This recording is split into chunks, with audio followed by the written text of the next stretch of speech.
Bien, en esta mañana trajimos un mensaje en cuanto a 1 Corintios capítulo 1, versículo 18 al 25. El título del mensaje de esta mañana es La locura de la predicación. Quiero exponerles un poco sobre la situación de lo que era antes, lo que es ahora también, en cuanto a la idea central de este mensaje. Vamos a leerlo primero. 1 Corintios capítulo 1, versículo 18. Porque la palabra de la cruz es locura a los que se pierden, pero a los que se salvan, esto es, a nosotros, es poder de Dios.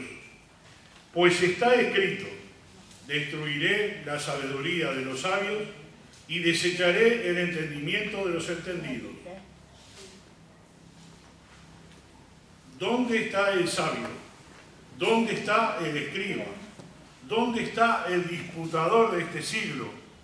¿No ha enloquecido Dios la sabiduría del mundo? Pues ya que la sabiduría de Dios, el mundo no conoció a Dios mediante la sabiduría, agradó a Dios salvar a los creyentes por la locura de la predicación. Porque los judíos piden señales y los griegos buscan sabiduría, pero nosotros predicamos a Cristo crucificado, para los judíos ciertamente tropezadero y para los gentiles locura. Mas para los llamados, así judíos como griegos, Cristo, poder de Dios y sabiduría de Dios. Porque lo insensato de Dios es más sabio que los hombres y lo débil de Dios es más fuerte que los hombres. Oramos. Gracias, Padre Celestial, te damos por este pasaje que acabamos de leer. Pedimos que tú nos des el mensaje correcto para entender lo que estamos hablando. Pedimos, Señor, tu bendición en el nombre de Cristo Jesús. Amén. Bien, lo que vamos a hablar hoy en la mañana es algo que normalmente la iglesia lo hace, nosotros lo hacemos. La locura de la predicación. ¿Por qué le llama la locura de la predicación? La comunicación que había en aquel tiempo era de las personas que hablaban filosofía o entretenimiento y lo hacían en las plazas. Esa comunicación era verbal, presencial. Hoy en día la comunicación cambió mucho. Todos tenemos comunicación por nuestros dispositivos. Leemos, escuchamos predicaciones, escuchamos alabanza, nos comunicamos con la gente, damos nuestra opinión de varios temas políticos, espirituales, lo que sea. Esa clase de comunicación de hoy en día no es la comunicación que había en aquel tiempo. Pero usted, que ha venido a la iglesia mucho tiempo, los que vienen de hace poco o hace mucho, todos entienden que la comunicación nuestra es a través de la predicación, como lo hacemos. Cualquiera podría decir, pero hay otras maneras de comunicar. Yo también la pienso, ¿no? Cuando escucho un mensaje corto, un mensaje de pocos minutos. Hoy en día dicen que si el mensaje es largo, no lo escuchan, ¿no? Leía Hechos 20, en el versículo 9, dice que un joven estaba escuchando al apóstol Pablo, estaba en el tercer piso, sentado en una ventana, y como el apóstol Pablo se había extendido demasiado en su prédica, el joven cayó por la ventana y murió. Pero el apóstol Pablo bajó y pudo resucitar. Ciertamente ese joven habrá dicho, es muy largo el mensaje. Algunos de ustedes los veo que a veces pestañean y se me duermen, ¿no? Lo digo de vuelta. Mi papá agarraba el púlpito y le pegaba ¿cómo se llama? Un puñetazo para que se despierte la gente que estaba dormida. Él lo hacía muy seguido eso, ¿no? Decía, despiértese, hermano. o hablaba fuerte, ¿no? Para que se despertara. ¿Cómo es la comunicación? ¿Por qué preferiríamos cambiar la comunicación? Cuando tuvimos la pandemia, nuestra comunicación a través de Zoom, ¿se acuerdan? Teníamos nuestras reuniones, algunos participaban, otros no, algunos leíamos la Biblia, lo oramos. Y ese tipo de comunicación era la que pudimos adquirir por ese tiempo. Pero volvimos a la iglesia a reunirnos personalmente y en esta serie de a partir de ese tiempo, ¿no? Que todavía no volvimos a hacer lo que hacíamos antes, ¿no? Lo vuelvo a repetir. Los domingos dábamos clase en la mañana y después cuando venían los jóvenes y los niños predicábamos, teníamos el culto del mediodía. Cosa que no lo hemos vuelto a hacer todavía. Cada vez que pienso que lo voy a volver a hacer, digo, ¿se me van a dormir de vuelta? ¿O cómo va a ser? ¿Será muy largo o qué? Bueno, igualmente la idea en mi corazón está, ¿no? Pero vamos a ver. ¿Cuál entonces es el mensaje que hoy vamos a transmitir? ¿Qué es la locura de la predicación? ¿Saben? Cuando les decía que la comunicación de aquellos tiempos era escuchar, el que sabía más o el que sabía disertar era tomado como muy sabio. Entonces escuchaban a esas personas que estaban en una plaza o que estaban en algún lugar, aún en la sinagoga leían los pasajes del Antiguo Testamento, y esas personas parecían que eran más inteligentes. O sea, la cultura de aquel tiempo era eso, lo tomaban de esa forma. Lógicamente nosotros vamos a hablar lo que no está en la Biblia. Podríamos disertar de cualquier cosa, de política, de religión, de fútbol, de lo que sea, pero eso no es la predicación. La predicación es otra cosa. Cuando comencé el mensaje, y lo hacemos normalmente, 99% de las veces leemos un texto, donde ese texto nos va a designar lo que vamos a hablar ese día. Hemos traído varios temas durante todos los domingos y hoy me gustaría hablar sobre este tema. La palabra de antes era entretenimiento. Ese era el principal medio de comunicación, educación y diversión en las plazas públicas. El agorá, como dicen los oradores, entretenían a la gente con discursos filosóficos, cómicos o retóricos. La sabiduría era símbolo de prestigio y el arte del bien decir era la herramienta de poder. En esto, culturalmente, surgen los predicadores cristianos, proclamando un mensaje radicalmente distinto. Y ahí les pido que vayan mentalmente al sitio donde están los predicadores, los apóstoles en el libro de los Hechos, lo que pasó con el Señor Jesucristo. Un carpintero crucificado que había resucitado era el mensaje principal de los primeros predicadores. Si usted lee el libro de los Hechos se va a dar cuenta cómo los apóstoles, principalmente Pedro, que dio su primer discurso después del Pentecostés, hablaba del Señor crucificado, resucitado, y ya de paso los acusó y le dijo que vosotros lo mataste. Esa predicación era rara, muy extraña. ¿Recuerdan en el Pentecostés, cuando vino el Espíritu Santo? Y la gente decía, cuando hablaban en lenguas humanas, que se entendían cada uno. Decían, estos están borrachos. Y Pedro decía, no, no están borrachos. El Espíritu Santo vino sobre ellos, Hechos capítulo 2. No están borrachos. Y ellos estaban dando testimonio de lo que era la vida de Jesús. El público greco-romano los veía como locos. ¿Cómo podía la muerte de un extranjero ejecutado ser motivo de fe? Sin embargo, esa locura era el corazón del Evangelio y Pablo lo declara con valentía. Versículo 18 del capítulo 1 de 1 Corintios.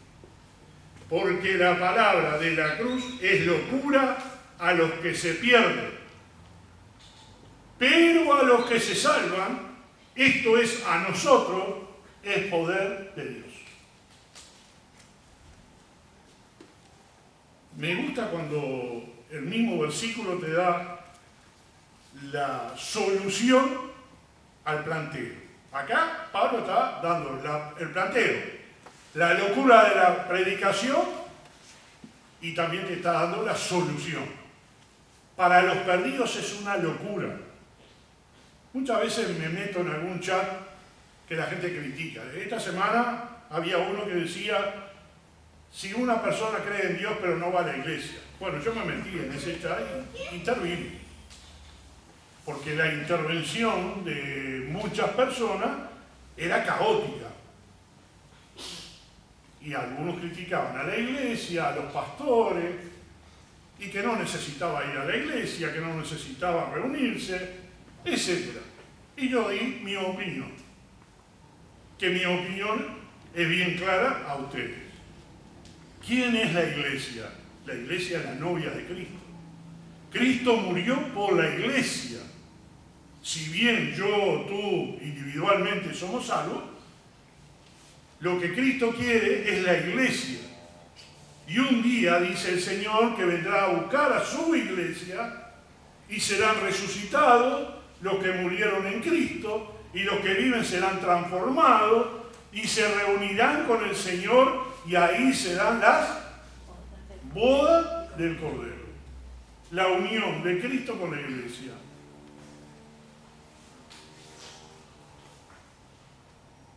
Para algunas personas es locura. Pero el apóstol Pablo lo aclara, pero para nosotros es poder, es salvación, es vida eterna. Creer en Cristo a través de la predicación. Puede que algunos no soporten mucho horario en la predicación. Yo me extiendo a un promedio de 50 minutos. Hay predicadores que andan en la misma hora que yo o algunos de 20 minutos, que es lo que muchas veces lo decimos los miércoles, tenemos un devocional de 20-25 minutos nada más. No está mal, pero tenemos que entender los conceptos. Acá, en el capítulo 10, en el versículo 18, hasta el 21, dice el apóstol Pablo, la locura que salva. Y Pablo emplea el término griego moriá, que quiere decir necedad o estupidez, para descubrir cómo el mundo percibe el Evangelio. Pero esa locura es en realidad el medio elegido de Dios para salvar.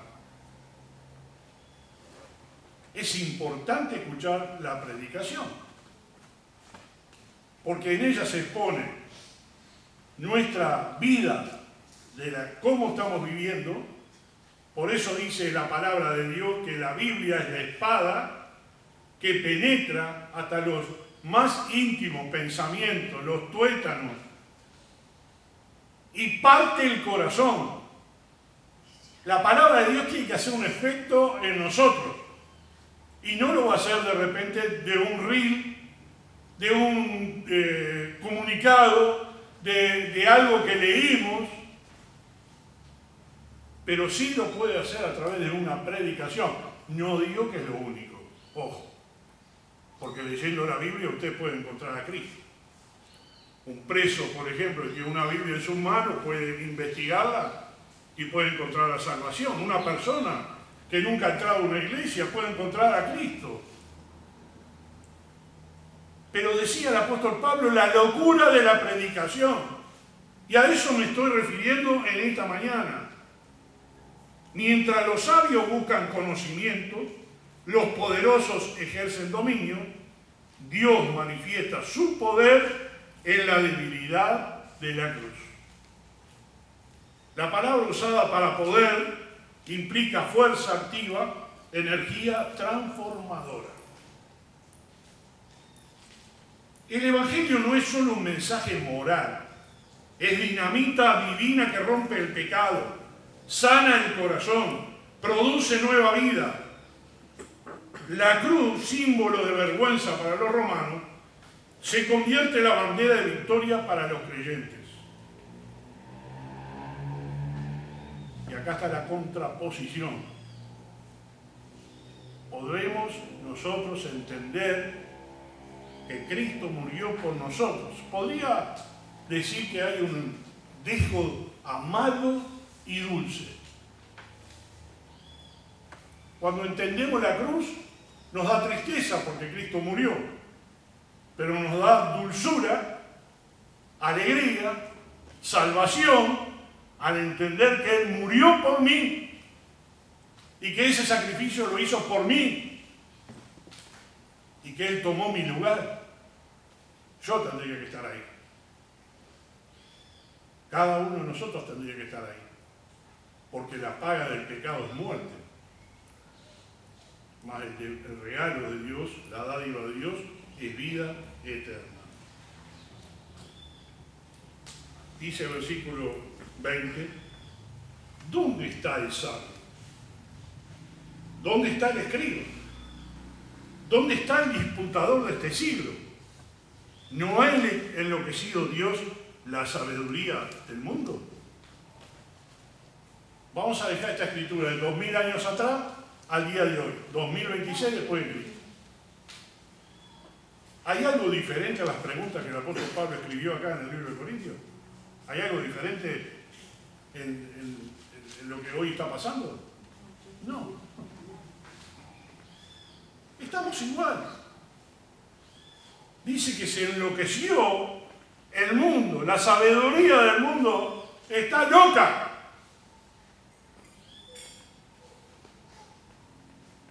Cuando damos el Evangelio, cuando predicamos la palabra de la cruz, no tenemos vergüenza, ni Cristo tampoco tiene vergüenza, ni Dios se avergüenza de haber dejado a su Hijo morir en la cruz, porque ella tiene poder transformador, un poder de cambiar. El poder de cambiar que le dijo a Nicodemo, es necesario nacer de nuevo. Tienes que nacer de nuevo. Y Nicodemo tontamente dijo, ¿cómo un hombre viejo puede nacer de nuevo? ¿Va a entrar en el vientre de su madre y nacer?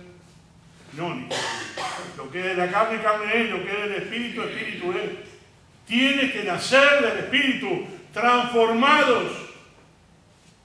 Hay algunas personas que dicen que creen en Cristo, hasta se han bautizado, pero han vuelto a su vida mundana, pagana, no han demostrado fruto.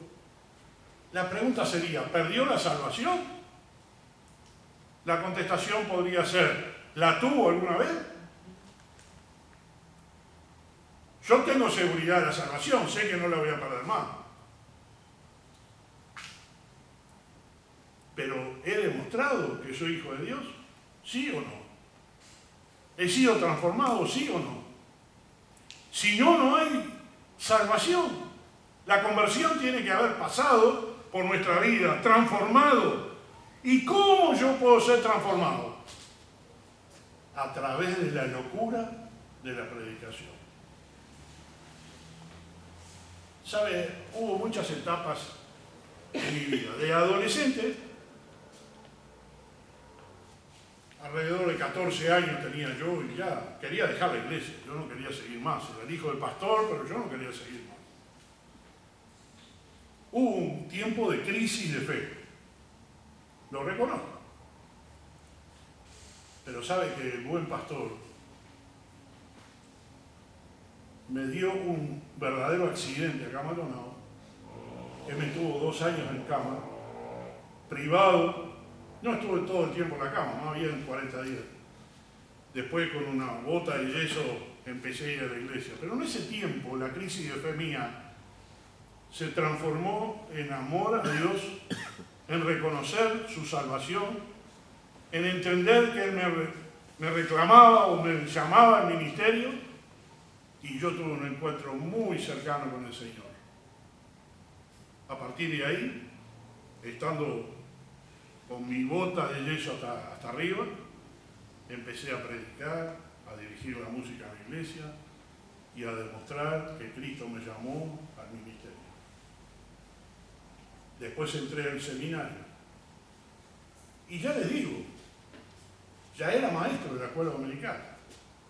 Y estudiando la Biblia para mis alumnos, niños, varones de 7 años, que era la edad que yo era maestro, de los cuales hay uno en España que es pastor todavía, gracias a Dios, Gabriel Franco.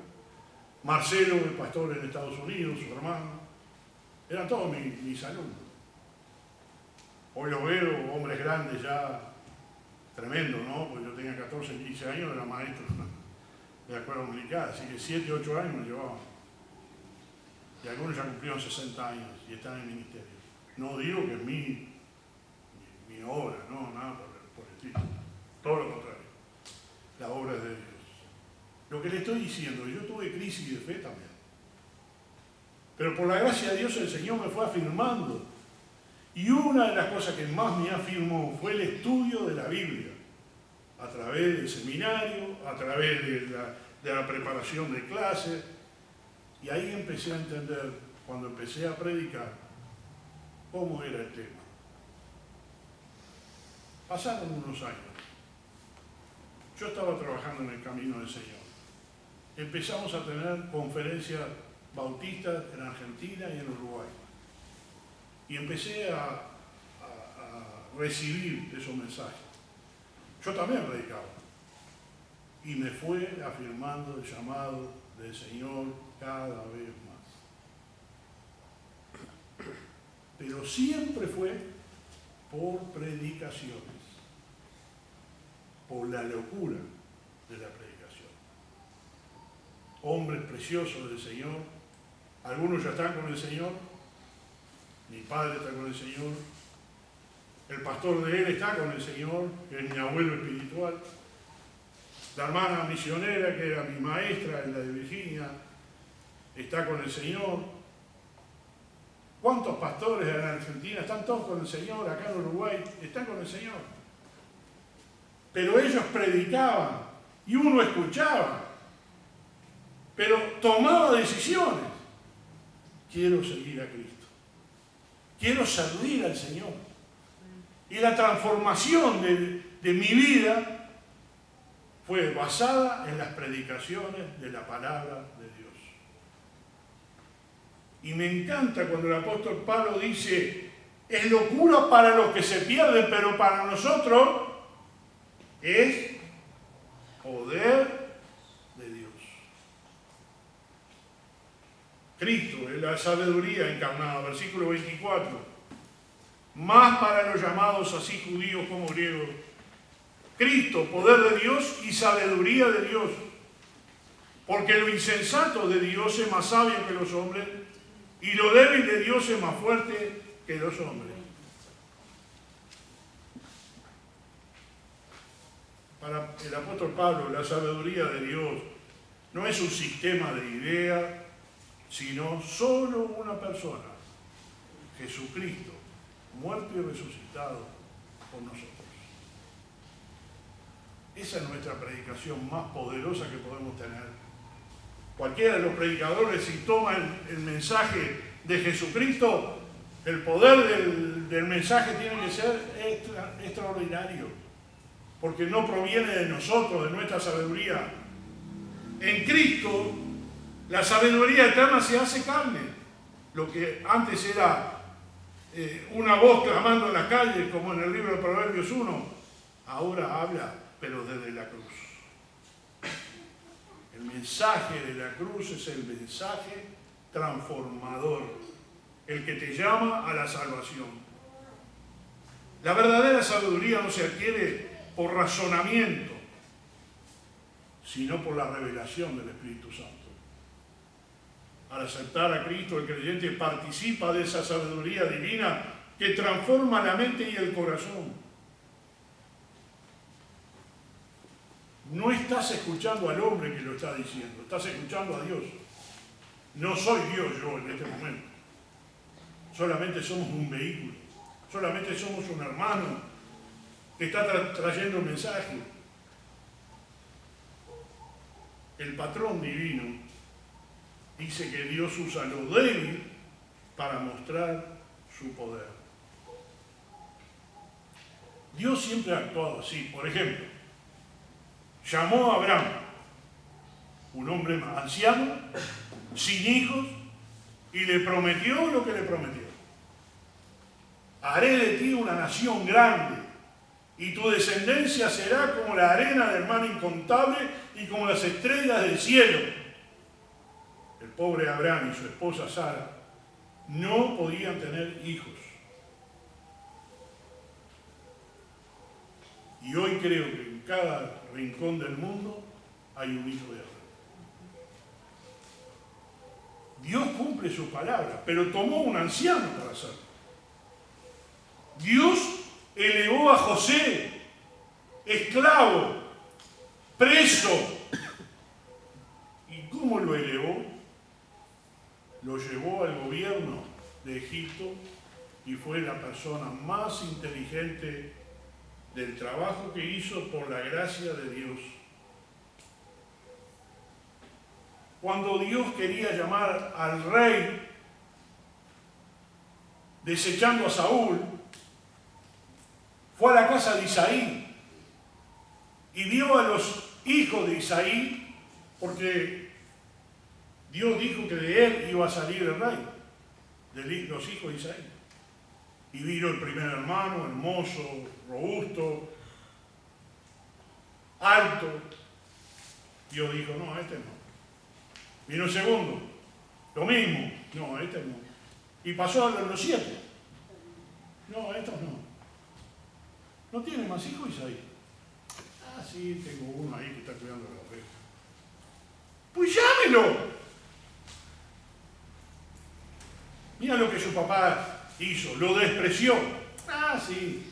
¿Por qué cuando Isaí vino, David no estaba presente? Porque lo despreciaba. Porque era poca cosa. Era el hijo menor que cuidaba las ovejas. Ese no va a ser rey de Israel. ¿Y a quién Dios eligió? ¿A quién? A David. Dios no eligió al hermano más lindo, más robusto, más inteligente. Al otro tampoco, y al otro tampoco, y así pasaron todos los hijos de Isaí. Dios fortaleció a ese joven pastor. Y aun cuando el profeta lo ungió, David volvió con las ovejas. Y volvió a su vida normal. Pero como no era que Dios lo había elegido. Sí, pero todavía no estás preparado. Cuando empezó a ganar batallas, primero con Goliat, después salía y ganaba batallas, y Saúl se puso mal con él y lo perseguía para matarlo, y Dios lo cuidaba, hasta que llegó el día que hasta David podía haber matado a Saúl en la cueva, y no lo hizo, porque dijo, no lo haré, no tocaré el ungido de Dios.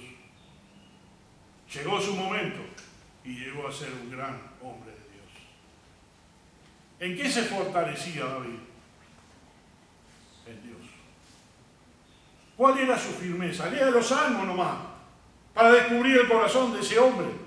El corazón guerrero, el corazón que Dios dijo, tú no vas a hacer el templo, porque tus manos están manchadas de sangre, lo hará tu hijo Salomón. Dios lo escogió, lo cuidó y lo elevó cuando Él quiso.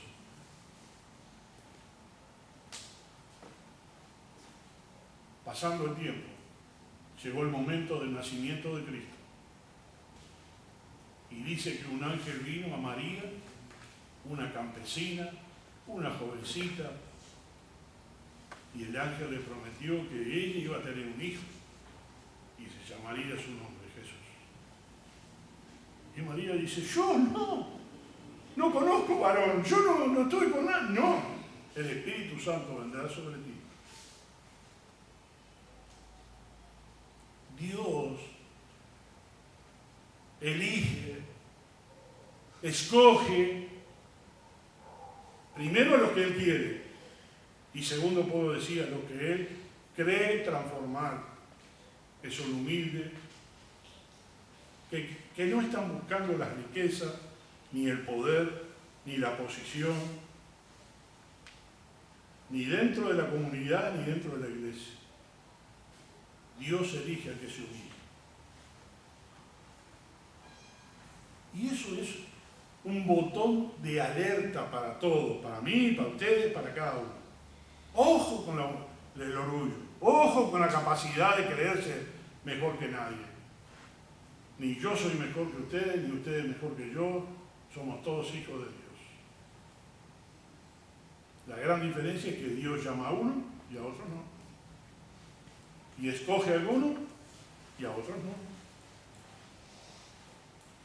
El último ejemplo lo tengo en la persona de Cristo. ¿Quién era Jesús? ¿El hijo de quién?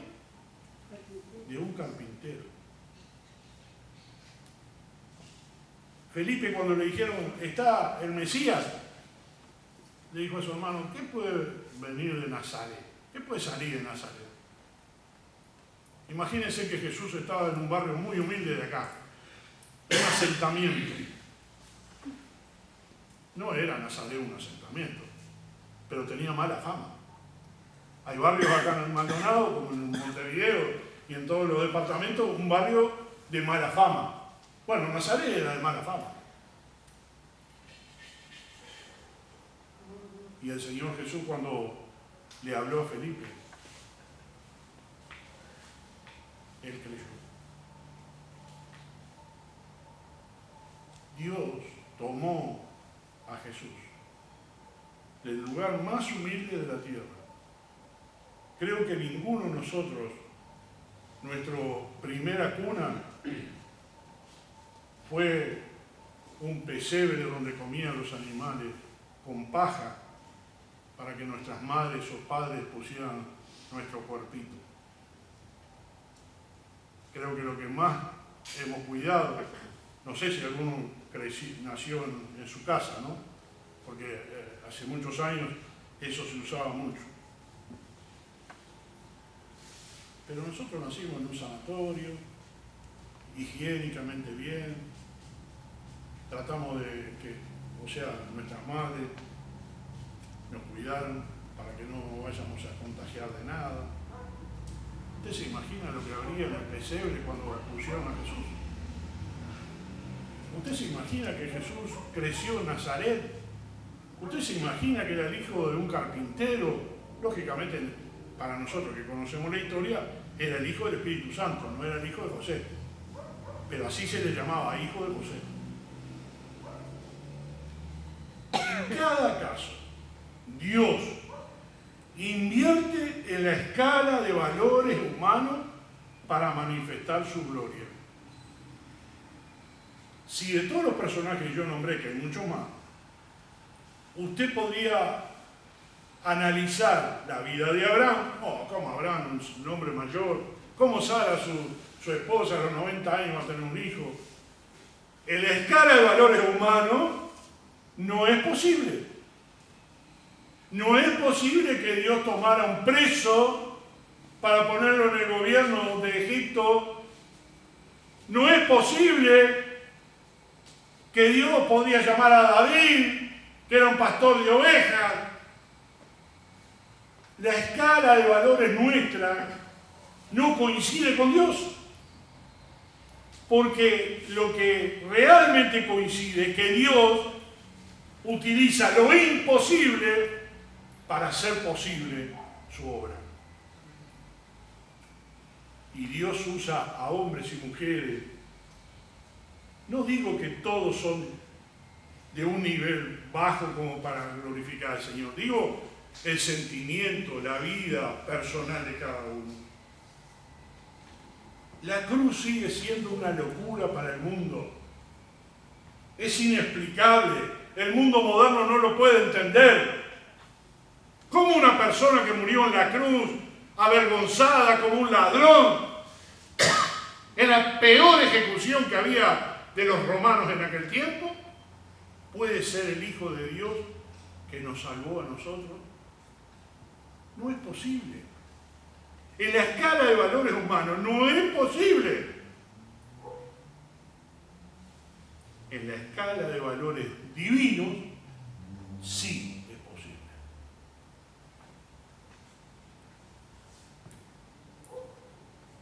Mientras el mundo busca éxito, placer, poder, Dios ofrece lo que más tiene, que es la salvación por medio de Cristo. El llamado es claro: no nos avergoncemos del Evangelio. ¿Cuántos de nosotros pueden abrir la boca y decir lo que Cristo hizo por él para comunicarle a sus amigos, conocidos, familiares? Mira, tenemos que predicar con valentía. El otro día estaba allí en la piscina con unos compañeros veteranos, a la mañana, 6:30 de la mañana ya arranco para la piscina. Y mi oración en el camino es: Señor, que yo pueda hablar de ti. Pues hace 2 semanas o 3 hablé con Hugo y le di el plan de salvación mientras estábamos ahí en la piscina. Y ¿sabes? A Hugo no lo vi más. No sé qué pasó, se fumó. Y cada vez que hablo con alguno, parece que se desaparece, que reniega. Hablo con uno y me dice: sí, yo iba a la iglesia de fulano de tal, allí en Maldonado Nuevo, pero no voy más porque yo estoy en desacuerdo con la iglesia y esto y lo otro. Y yo le empecé a explicar cómo tenemos que ser con el pastor, con la iglesia, aceptar o no, pero eso no es causa de no ir más a la iglesia. Y esas oportunidades que tenemos en la vida, Dios nos la da. Y no podemos perderlas. Cualquiera de nosotros diría: pero dedícate a nadar ahí, tal, no te preocupes por la gente. Yo estoy mirando a la gente y le digo: Señor, ayúdame, que pueda compartir algo con las personas, porque necesitan de Cristo. Porque quizás algún día dirán: pero este estaba en la piscina y es salvo, está allá con el Señor, y yo estoy acá en el infierno. ¿Por qué no me hablaste de Dios? ¿Por qué no me compartiste el Evangelio? ¿Por qué no me dijiste que Cristo me ama? El versículo 25 fue claro: lo insensato de Dios es más sabio que los hombres, y lo débil de Dios es más fuerte que los hombres. Voy a aclarar: ni insensato ni débil, Dios no es así, ¿no? Pero el apóstol Pablo está haciendo una alocución y una comparación, como diciendo: si Dios tuviera algo de insensatez, es mucho más sabio que los sabios del mundo. Si Dios tuviera alguna debilidad, esa debilidad es más fuerte que los humanos. El llamado es a la acción. La predicación tiene que ser clara en nuestras vidas. Yo tengo que prestar atención de lo que se está hablando. Y en cada una de las predicaciones tengo que tomar una decisión. ¿Qué decisión vas a tomar ahora en la mañana? Para ti, la predicación, ¿qué es? Estoy pensando, y por eso estoy trayendo algunas imágenes, ¿cómo puedo modernizar o mejorar para que todos presten atención? No es solamente porque presten atención y me escuchen, es porque realmente tomen decisiones. Usted tiene que tomar una decisión. Hoy en la mañana usted tiene que tomar una decisión. Esa locura, cuando hablamos de locura, la interpretación de locura es falta de juicio, la locura es falta de razón, es exaltación del ánimo por algún afecto o incentivo, algo que está fuera de lugar.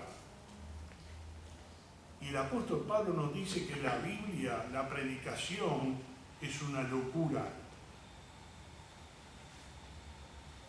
porque es irracional. ¿Qué es la conversación que tienes tú con los demás? ¿Cuál es tu tema? ¿De qué cuadro sos? ¿De cómo está la política? ¿De los locos de los presidentes? ¿De lo que pasa en diferentes lugares del mundo? ¿Tienes acaso el espíritu de predicar, de compartir el Evangelio? ¿Tienes acaso el gozo y el deseo de hacerlo? Dice que de locos y poetas está lleno el mundo, y eso es verdad, pero hay diversidad de locura. La gente dice, esa persona siente locura por tal o cual cosa, por tal persona. Otros dicen, está envuelto en la locura de un amor desenfrenado. Hay quien dice, estoy loco para terminar mis estudios. Los padres pueden decir, estos muchachos me están envueltos en locura. El empleado dice, estoy loco por jubilarme de este trabajo. Algunos dicen, estoy loco por viajar, por disfrutar. Otros para ir a la luna, que lo hemos visto hace poco. Y muchas más cosas podríamos mencionar. Ahora, ¿qué de aquello que nos llama locos a los predicadores de la resurrección de Cristo? ¿En qué casillero nos van a poner? ¿En qué ubicación nos van a poner? Y no es porque estoy pretendiendo algo de mí como predicador o de otros, ¿no? Sino el mensaje de la cruz es locura a los que se pierden, pero a los que se salvan, esto es a nosotros, es poder de Dios. Así que, redondeando un poquito sobre lo que hablamos en esta mañana,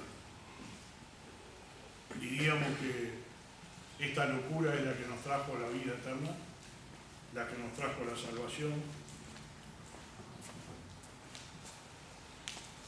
Todas las cartas del apóstol Pablo nos traen la voluntad de Dios. Nos van enseñando qué es lo que Dios quiere para nosotros.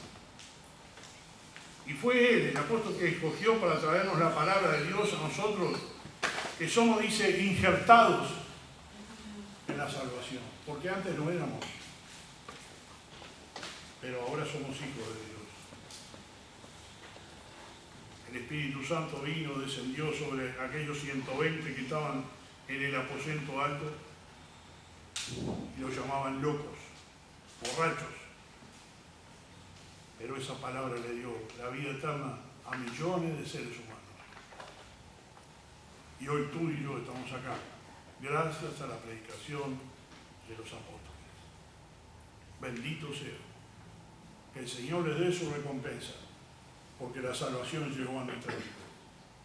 ¿A través de qué canal? Bueno, fueron algunos misioneros que vinieron a Uruguay y nos trajeron el Evangelio, predicaron el Evangelio. Fueron otros hermanos uruguayos que nos predicaron, nos enseñaron, nos educaron y nosotros educamos a otros para que siga esta hermosa cadena de servir al Señor. ¿Recibiste la locura de la palabra? Compártela. Es nuestro deber como creyentes dar el Evangelio a toda criatura. No es a quien se merece, porque nadie nos merecemos nada. Podrías decir de un homicida, esta no se merece la salvación.